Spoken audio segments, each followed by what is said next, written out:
자, 부흥의 뜻이 뭐라고 그랬습니까? 지난 시간에 부흥은 뭐 교인 늘고 헌금 늘고 이게 아니라고 그랬어요. 부흥의 뜻은 뭡니까? 다시 살아나는 것. 부흥은 부활이죠. 이 부흥은 바로 다시 살아나는 것입니다. 자연재해로 쑥대밭이 된 나라가 다시 살아나는 것, 이게 부흥입니다. 경제적으로 어려운 그런 가정이 회복되는 것, 이게 부흥이죠. 건강을 잃어버렸던 개인이 다시 건강을 되찾게 되는 것, 이게 부흥입니다. 영적으로 침체했던 사람이 영적으로 다시 살아나는 것, 이것도 부흥이죠. 우리에게 필요한 기도가 있다면 바로 부흥입니다. 나라의 부흥, 또 교회의 부흥, 여러분 가정의 부흥, 심령의 부흥, 다시 살아나게 해달라, 이게 우리의 기도 제목이죠. 자, 그렇다면 어떻게 해야 다시 살아날까요? 어떻게 해야 위기에 빠진 나라, 위기에 빠진 교회, 위기에 빠진 가정이 다시 살아납니까?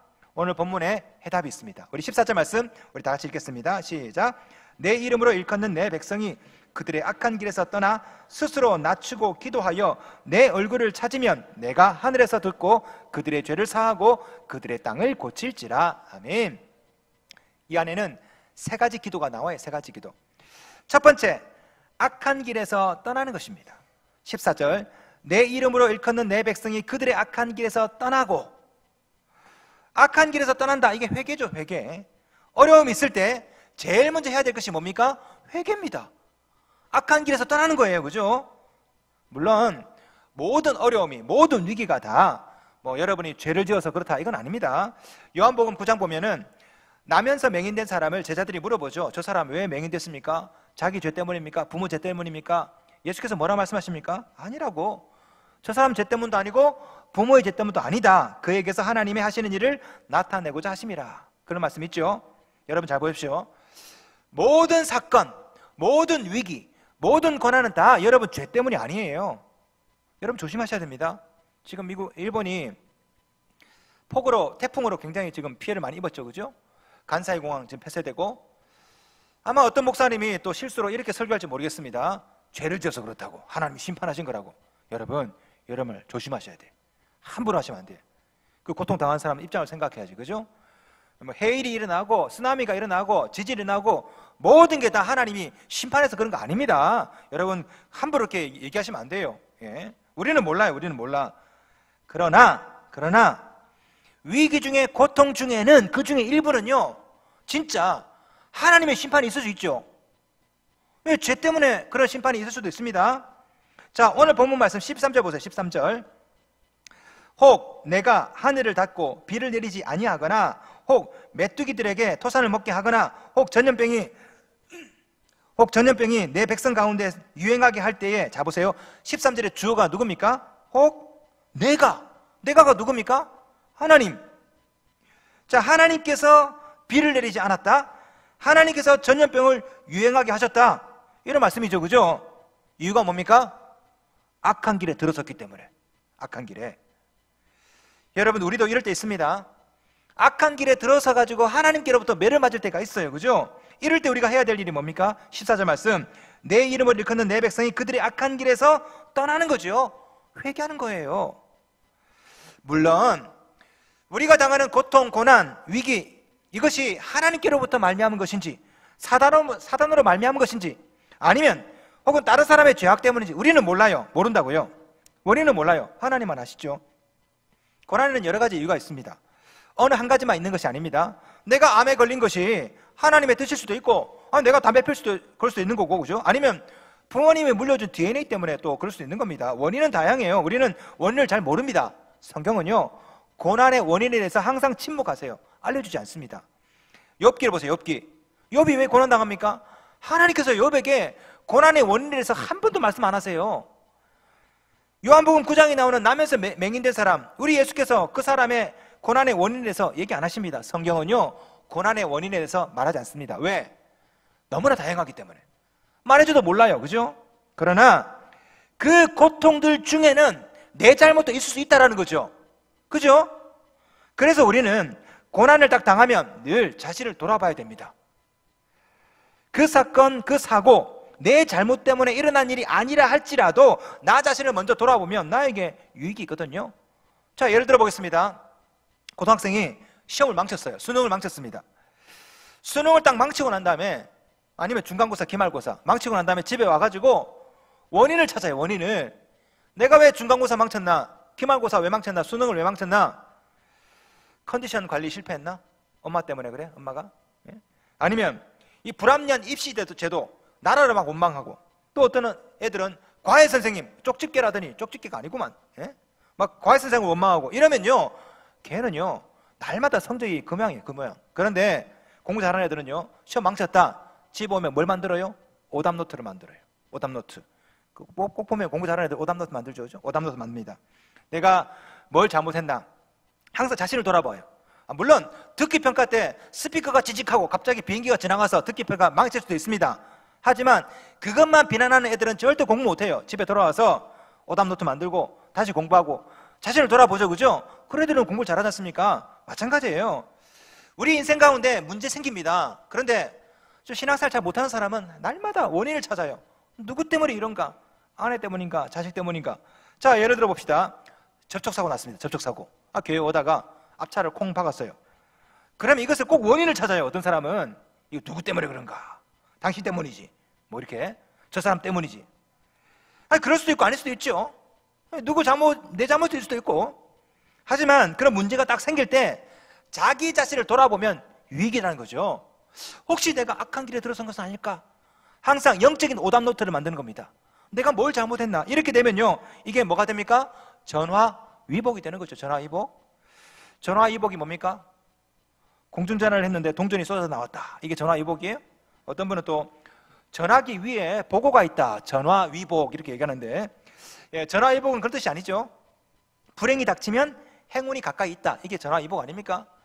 여러분이 지금 겪고 있는 불행, 여러분이 겪고 있는 모든 위기, 고난 안에는요, 행운이 들어있습니다. 여러분 자신을 돌아보고 악한 길에서 떠나면요, 그때 다시 살아나는 은혜가 있거든요. 역사상 개인과 가정, 나라와 민족 모든 부흥의 시발점은 항상 회개였습니다. 악한 길에서 돌아서는 것. 찰스 피니도 어떻게 하면 부흥이 일어나느냐? 이 사람은 한마디로 얘기했어요. 회개해야 부흥이 일어난다. 가만 보면 모든 역사상의 부흥 운동의 시작이 항상 회개였습니다. 사도행전 2장에 보면 베드로가 설교하죠. 그때 보였던 반응이 뭡니까? 형제들아, 우리가 어찌할꼬 회개하면서 그날에 3,000명 되었죠. 그죠? 1904년 웨일즈 대부흥도 회개로부터 시작되었습니다. 1907년 평양 대부흥도 회개로부터 시작됐어요. 평양 대부흥 운동 잠깐 말씀드리겠습니다. 1907년 1월 2일부터 15일까지 평양 장대현 교회에서 사경회가 있었어요. 부흥회가. 이때 대략 한 1,000명이 모였습니다. 굉장히 많이 모였죠. 그죠? 그때 강사가 스왈른, 윌리엄 헌트, 블레어, 길선주 쭉 아주 기라성 같은 그런 강사들이 쭉 있었습니다. 근데 처음부터 뜨거웠던 집회가 아니었어요. 그냥 싱숭맹숭. 한국말도 잘 못하는 선교사가 와가지고 떠듬떠듬 설교하니 그게 뭐 은혜가 됐겠습니까? 거기다가 1월달 영하 30도 굉장히 추운 날씨에 이 부흥회가 썰렁했어요. 그러다가 어느 날 저녁에 블레어 선교사가 나와가지고 고린도전서 12장 27절 말씀을 읽으면서 회개를 한 거예요. 그러자 이 회개가 다른 사람, 이 사람도 회개하고 저 사람도 회개하기 시작한 겁니다. 그러다가 마지막 날 1월 14일 저녁에 그때 길선주 목사님이 올라왔어요. 길선주 목사님이 회개합니다. 뭐라고 회개하냐면은 친구가 나에게 재산을 맡겼는데 그 중에 일부를 쓱싹 내가 썼다고. 이거를 많은 사람 앞에 회개를 한 겁니다. 이 길선주 목사님이 회개를 하니까 어떤 사람이 나와가지고 아줌마가 나와서 제가 러일 전쟁 당시에 내 아들을 내가 죽였다고 나 살려고 이 회개를 한 겁니다. 그러니까 또 다른 사람이 나와서 내가 사실 교회에 집 사고 장로인데 내가 강간을 했다고. 어떤 사람이 살인했다. 그래서 갑자기 회개가 막 나오기 시작한 거예요. 이것이 갑자기 광풍처럼 평양에 확 밀어 닥친 겁니다. 이게 바로 평양 대부흥이에요. 이 회개 운동이 전국으로 퍼졌습니다. 곳곳마다 회개가 일어나고 그 다음에 부흥이 막 일어나고 이 부흥이 중국까지 막 퍼지게 된 거죠. 자, 보십시오. 모든 부흥의 시작은요 항상 회개였습니다. 악한 길에서 떠나는 것. 여러분 가정이 부흥에 임하기를 원하십니까? 우리 교회의 이 나라 이 민족 가운데 부흥이 임했으면 좋겠습니까? 그렇다면요 회개해야 돼요. 악한 길에서 떠나야 됩니다.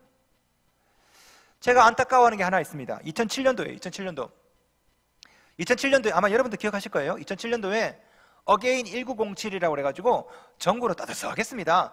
1907년 100주년이거든요. 2007년도가. 그래서 다시 부흥운동이 일어나기를 소원하는 마음으로 전국에서 얼마나 행사들이 많았는지 몰라요. 그런데요, 제가 그때 너무나 안타까웠던 게 뭐냐면은 회개는 빠져있어요.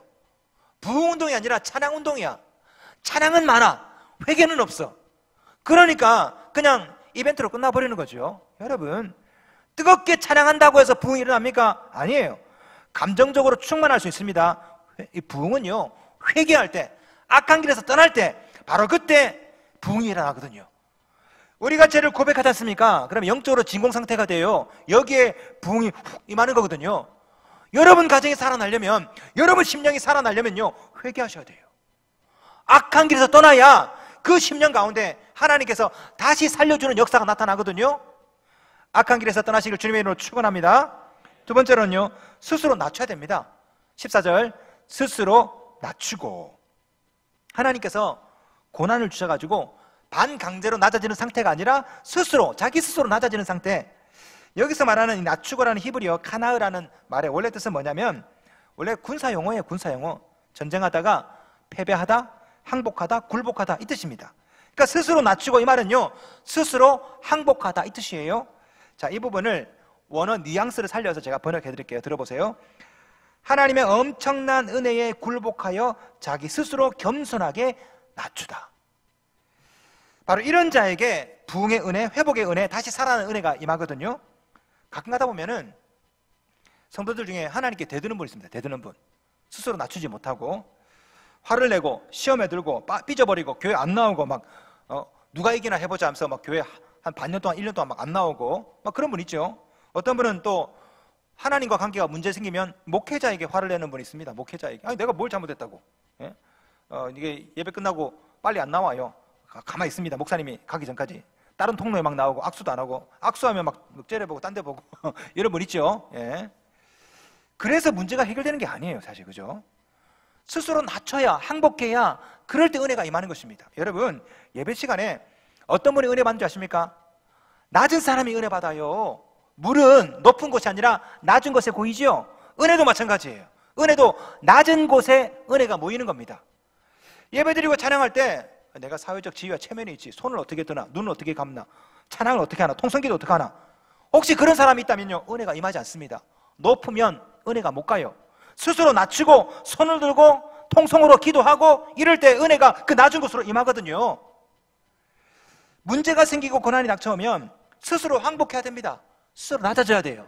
그럴 때 생기가 그리로 들어가고 은혜가 그리로 들어가거든요. 하나님, 난 도저히 가망이 없습니다. 나 아무 일도 못하겠습니다. 난 망했습니다. 이럴 때 하나님의 은혜가 들어가는 것입니다. 여러분이 병에 걸려서 병원에 갔다 칩시다. 병원에 가면 의사가 시키는 대로 하죠. 배를 올리세요. 배 올립니다. 침대에 엎드리세요. 엎드립니다. 바지 내리세요. 내립니다. 학교 앞에서 그러면 안 돼요. 병원에서 하셔야 돼요. 바지를 막 내리고, 자, 주사 놓습니다. 아파도 참으세요. 탁탁 두드리면 다 참아요. 그죠? 그런데 만약에 여러분이 이걸 거부하면 어떻게 됩니까? 배를 내리세요. 왜요? 당신부터 배를 올려보세요. 바지를 내리세요. 이렇게 바지 내리면 성추행범이야! 이렇게 해버리면 안 되는 겁니다. 그죠? 시키는 대로 해야 돼. 시키는 대로. 배를 올리세요. 청진기 대고, 침대에 올라가세요. 올라가고, 바지 내리세요. 내리고. 시키는 대로 해야 됩니다. 시키는 대로. 그래야 병이 낫죠. 하나님께서도 여러분에게 이거 원하시는 겁니다. 스스로 낮추라고. 내가 시키는 대로 하라고. 스스로 낮출 때 하나님께서, 의사이신 하나님께서 여러분의 문제를 치유하시는 겁니다. 말씀 볼까요? 스스로 낮추고 기도하여 내 얼굴을 찾으면 마지막에 고칠지라. 회복을 원하고 치유를 원하시면 스스로 낮추셔야 돼요. 낮추시면 하나님께서 고쳐주십니다. 스스로 못 낮추면요, 하나님이 낮추시죠. 그럼 너무 늦어요. 하나님께서 낮추기 전에 여러분 스스로 낮출 때 하나님께서 회복의 치유 역사를 여러분에게 허락할 줄로 믿습니다. 이 단어가 쓰인 곳이 또 있습니다. 스스로 낮추다. 시편 37편 11절이에요. 제가 읽어드리겠습니다. 들어보세요. 그러나 온유한 자들은 땅을 차지하며. 온유한 자들, 오늘 본문에 나오는 스스로 낮추다, 카나흐, 이 말이요, 온유한 자 같아요. 어떤 부분은 온유로 번역했고 어떤 부분은 스스로 낮추다 이렇게 번역했습니다. 온유가 뭡니까? 스스로 낮추는 거예요. 자, 이 구절이 신약성경에 또 나옵니다. 바로 마태복음 5장 5절 팔복에 나와요. 온유한 자는 복이 있나니 그들이 땅을 기업으로 받을 것이며. 이 온유함, 헬라어, 이거는 히브리어 카나의 번역이에요, 번역. 그러니까 성경은요, 온유를 스스로 낮추는 상태로 번역했습니다. 여러분, 온유하면 많은 분들이 착각을 합니다. 온유하면 성격이 아주 유순한 상태를 생각하는데 그게 아니에요. 온유는요, 온유는 스스로 낮추는 겁니다. 예를 들어 보겠습니다. 무협지에 보면 고수가 있죠. 고수가 오갑자 내공, 막 무리를 막 걷고 탄지신공하고 그런 분 있죠. 자, 경공술 막 펼치는 그런. 근데 이 고수가요, 대단한 실력이 있지만 이 고수는 함부로 칼을 뽑지 않죠. 칼을 항상 칼집에다 꽂고 있습니다. 살짝 뽑았다 빼면 한 30명이 죽죠, 그죠? 나무에서 떨어지고. 예. 고수는 절대 칼을 뽑지 않아요. 이 칼이 칼집에 있는 상태, 그때가 무서운 거죠. 칼이 칼집에서 떠나면요, 무섭지 않아요. 경찰 오니까. 무섭지 않습니다. 고수는요, 칼이 칼집에 있을 때 그때 무서운 거예요. 이게 바로 온유입니다. 온유. 내가 뽑아서 죽일 수도 있지만 죽이지 않아요. 칼을 칼집에 넣어둔 상태, 스스로 낮추는 상태, 이게 온유예요. 자, 직장에서 사장이 자기 마음대로 시키고 해고할 수 있습니다. 하지만 사장의 권한을 부리지 않아. 이게 온유예요. 자, 교수입니다. 학생들에게 너 F, 너 C, 너 D 이렇게 할 수 있지만 그렇게 하지 않아요. 이게 온유죠. 온유는요, 권력이 있지만 스스로 낮추는 게 이게 온유입니다. 아시겠습니까? 성경은요, 이렇게 스스로 낮추면 온유한 자는 땅을 약속하십니다. 땅을. 시편 37편 11절, 온유한 자들은 땅을 차지하며. 마태복음 5장 5절, 온유한 자는 복이 있나니 그들이 땅을 기업으로 받을 것이며. 스스로 낮추면 하나님께서 땅을 주신답니다. 자, 보십시오. 지금 여러분 가운데 경제 위기가 아마 있을 겁니다. 물질 때문에. 어떻게 하면 이 경제 위기가 회복됩니까? 스스로 낮추셔야 돼요. 스스로 낮추면 은혜도 임하고 물질도 그리로 임하는 겁니다. 부흥이 뭡니까? 부흥은 다시 사는 거죠. 다시 살려면 내가 죽어야 돼요. 참 역설적이죠. 내가 죽어야 하나님이 살려주십니다. 내가 살아나면요, 하나님께서 죽이시죠. 그렇지 않습니까? 부흥하기를 원하시면 스스로 낮추시기를 주님의 이름으로 축원합니다. 마지막으로 기도예요. 기도. 성경 보시면 기도하여 내 얼굴을 찾으면 되어 있죠. 자, 부흥에 있어서 항상 빠지지 않는 조건 중에 하나가 바로 기도입니다. 기도 없이 부흥이 일어난 적이 없죠, 그죠? 역사상의 모든 부흥은 다 기도하면서 시작되었습니다. 사도행전 2장에 보시면 거기에 나오는 부흥도 기도하다 일어났죠. 여러분, 기도하시기 바랍니다. 나라와 민족, 가정을 위해, 여러분 심령을 위해서 열심히 기도하십시오. 그래야 부흥이 일어나요. 그러나 기도만 한다고 해서 부흥이 일어나지 않습니다. 이렇게 기도하셔야 돼요. 그 다음 말씀, 기도하여 내 얼굴을 찾으면. 하나님의 얼굴을 찾으면서 기도하셔야 돼요. 우리가 기도할 때 물질을 찾으며 기도할 때가 있습니다. 1억만 주십시오, 하나님. 아니면 1,000만 원만 주십시오. 아니면 사람을 찾을 때 찾으면서 기도해요. 우리 아들, 우리 남편. 우리의 모든 기도의 대상이 물질, 사람 이런 것에만 가 있어요. 성경은요, 기도할 때 하나님의 얼굴을 찾으며 기도하랍니다. 회개하고 항복한 다음에는 여러분께서 하나님의 얼굴을 찾으면서 기도해야 여러분 심령의, 가정에, 교회에, 민족에 부흥이 임하거든요. 다윗이 이렇게 고백했습니다. 시편 27편 8절에 너희는 내 얼굴을 찾으라 하실 때에 내가 마음으로 주께 말하되 여호와여 내가 주의 얼굴을 찾으리이다 하셨나이다.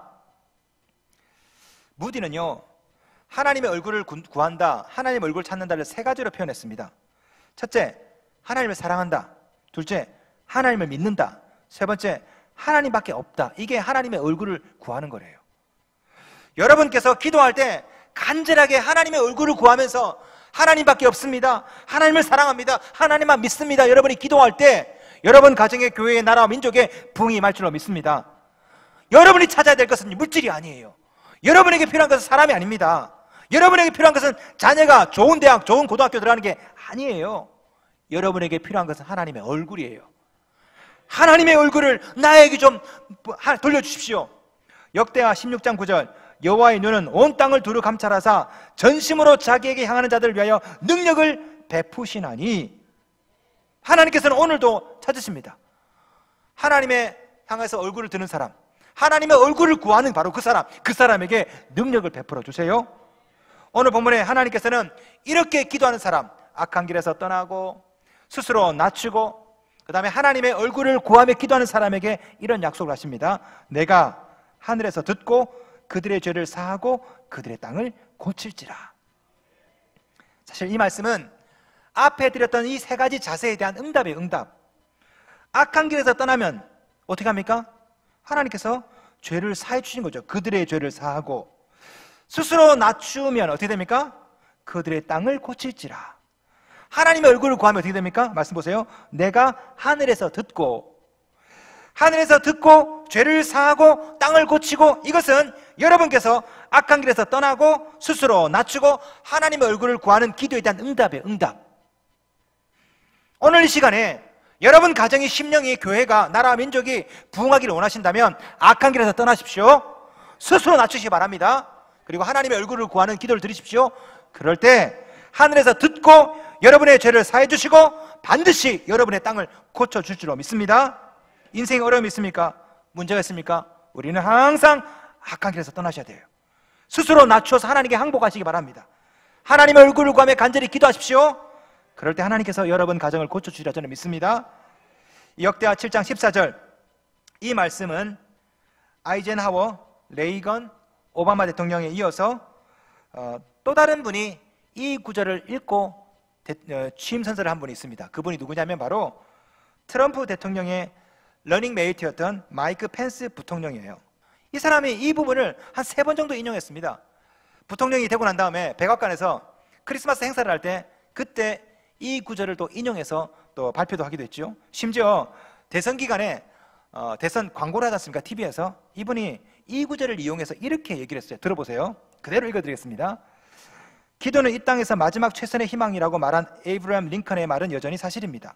미국이 다시 건강하고 강한 나라가 되도록 고개를 숙이고 무릎을 꿇고 기도하기를 바랍니다. 역대하 7장 14절에 나오는 것처럼 그의 이름으로 일컫는 그의 백성들이 겸비해서 기도하면 그가 하늘에서 듣고 지금까지 그랬던 것처럼 이 땅을 고쳐주실 것입니다. 제가 알아보니까 이 구절을 마이크 펜스 부통령만 인용한 것이 아니라 굉장히 많은 분들이 이 구절을 인용했어요. 대통령 중에 3분이 이 구절 위에 손을 얹고 선서를 했습니다. 아이젠하워, 레이건, 그다음에 버락 오바마, 이 3분이 이 구절 위에 손을 얹고 기도했습니다. 근데 공통점이 있어요. 이 구절에 손을 얹고 기도할 때마다 미국에 국난이 있었어요. 국난이. 아이젠하워는요, 한국 전쟁 끝나고 그 직후에 대통령이 됐거든요. 미국과 소련이 서로 경쟁하고 또 핵전쟁이 언제 일어날지 모를 바로 그때 아이젠하워가 대통령이 됐습니다. 레이건도 80년대에 미국과 소련 스타워즈 전쟁 막 있을 때 그때 대통령이 됐거든요. 오바마도 마찬가지죠. 오바마도 부임할 때, 취임할 때 보면은 그때 미국 경제 사정도 엉망이고 이라크 전쟁도 있었고 상당히 안 좋았죠, 그죠? 메르스도 신종 플루도 있었고요. 그런데 신기하게도 이 역대하 7장 14절에 손을 얹고 기도했던 대통령 그 치세 가운데 모두 문제들이 해결이 잘 됐습니다. 국난이 극복이 잘 되었어요. 하나님께서 약속하셨거든요. 내 이름을 일컫는 내 백성이 그들의 악한 길에서 떠나 스스로 낮추고 기도하여 내 얼굴을 찾으면 내가 하늘에서 듣고 그들의 죄를 사하고 그들의 땅을 고칠지라. 저는 이 약속의 말씀이 이 대한민국에도 여전히 유효한 말씀이라고 저는 생각합니다. 우리 한국이 어려워요. 경제적으로 자연재해도 있고요, 질병도 있고요. 어떻게 하면 이 문제를 해결합니까? 이 말씀이죠. 하나님께 회개하는 것입니다. 스스로 낮추는 거예요. 항복하는 겁니다. 그리고 하나님의 얼굴을 찾을 때 이 나라와 민족의 문제들이 해결될 줄로 저는 믿어요. 여러분의 가정도 마찬가지입니다. 여러분 가정에 위기가 있습니다. 그죠? 경제적인 위기, 자연재해도 있고요, 건강의 위기도 있고요. 하지만 여러분이 이 말씀 붙잡고 악한 길에서 떠나고 스스로 낮추고 우리 하나님의 얼굴을 찾으면서 기도하면 여러분 가정에도 다시 살아나는 역사가 일어날 줄로 저는 믿습니다. 우리 같이 부흥을 위해 기도합시다. 할렐루야. 악한 길에서 떠나고 스스로 낮추고 하나님의 얼굴을 구하고 간절히 기도할 때 주께서 약속하신 이 치유의 역사, 회복의 역사, 부흥의 역사가 임할 줄로 믿습니다.